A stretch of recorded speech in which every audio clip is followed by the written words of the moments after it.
السلام علیکم ورحمۃ اللہ وبرکاتہ. الکه زه دې خبر شوم چې په اسلام آباد کې د خره غوښې خرڅېږي که نه.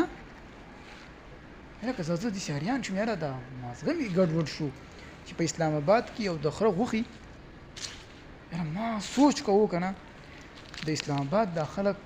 دومره هوښیار ولې دي. هغه د ظالم بچري چرګان پې خوري نه رښتیا د خره غوښې پې خوري.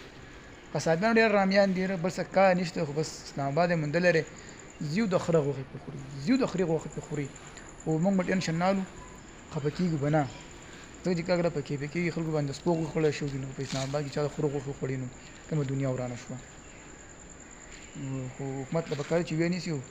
ورته په کونه سوټي ومنډي ډانګو ته پې ومنډي مرچکۍ ته پې واړئ چې بیا ګرځي وسوځي. او بل دا چې په اسلام آباد د خرو غوښې خرڅېږي او زمونږ دلته پښتونخوا کې د انسان غوښې خرڅېږي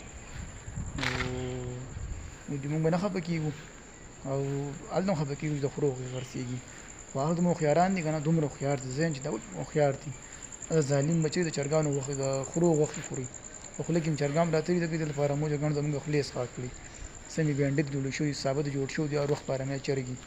خدای دې غر کړي. دغې موږ ډېر بې غیرته کړو د کار روزګار یې وایستو او د خره غوښه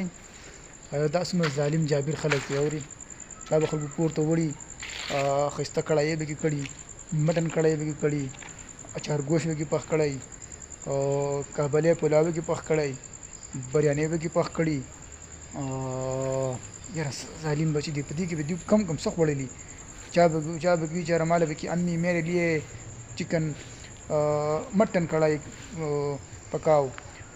چا به کوي چاره به کې ماله به کې نن کابلی پلاو پکاو. د خرو غوښې به یې خرپا خرپا به ایستلي خرپا اوري د خره غوښه ده نو خدای دې غر کې چې غرق شي په شرمونه وشرمولو یا قوم ته به شرمونه وشرمولو چې پاکستان کې د خره غوښې خرڅېږي. دا که اوس صدر ټرمپ خبر شو نو هغه به دې باندې څه وایي هغه هم به دې کې خامخا څه شی ته وایي اسسمنټ دی که اسسمنټ دی هغه به جاري کوي نو د هغې انتظار به موږ کوو چې په هغې ټرمپ بایي څه وایي. خدای دې غر کړي بایي سړي بچی نه دی غټ نه سړي زوی دی الله یې د سوربګي غر کړي.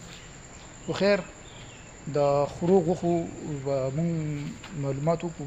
چې د خوراک څه پیدې دي که نه نو که پیدې میدې وي نو بیا به زموږ په دې علاقه کې زموږ د قصابان چې کوم دا د خره حلالۍ او دا کړایانې به یو دا پولاونه به یو دا سیخان به یو دا تکیې به یو مزې به چرچې به یې اورئ خفه کېږو به نه دا میاشت کې ګپ ولګوو الله دې غر کړي چې په اسلام آباد والا باندې خره غوښې خوري او هلته بیا دومره غټ انجینران پیدا کېږي دومره غټ انجینران دي چې ځان ته څه وایي او هغه د خره غوښې خوري نو چې هغه یې خوري نو مونږ پکې څوک یو مړه مونږ خو ځان د باندې کوم دومره کوڅه شوي پام کوئ تاسو ونه خورئ اسنې بیا د سمو خیاران دي صحیح ده.